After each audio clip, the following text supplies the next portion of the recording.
So, today we want to explore something that needs to be considered. And I've got Chase and Sherida with me here today, and most days, if not all days. So, what we want to explore is the fact that when we build something to rent it, there's two spaces to be considered. A tenant is going to move into an apartment, a townhouse, or a home. They're going to live there. They're going to rent it. But that doesn't compute as to the whole experience that they're going to have. They're going to have a yard or common area, HOA managed area, and even a local economy that they interact with. This all needs to be considered when we're planning, whether it's a home or a small apartment building or a large, massive master planned complex. So today we're going to talk about what you need to consider, or at least what we found to be helpful, as well as some of the painful lessons that we've learned on that front. So when we're thinking about that, Chase and Sherida, what is on your mind when it comes to, let's just call it like amenities? That could mean something in the project itself or like nearby businesses and or entertainment. What are we looking for?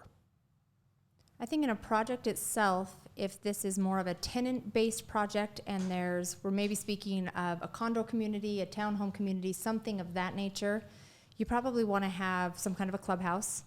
A pool is nice. Obviously, there are unwanted things that come with a pool as far as like an HOA would go. But a pool, some kind of a playground for kids. Dog parks are always nice, if you're a pet-friendly community. Grass area. Yeah, some common area for grass.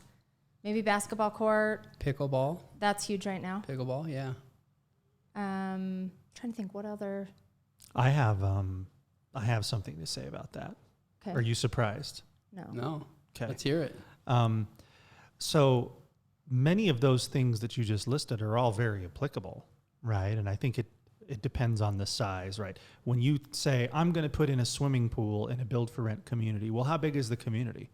The cost of running and operating a swimming pool and the hassle of it, frankly, only apply, in my opinion, you need to have at least 80 units to want to be able to do something like that, to be able to afford it within your budgets.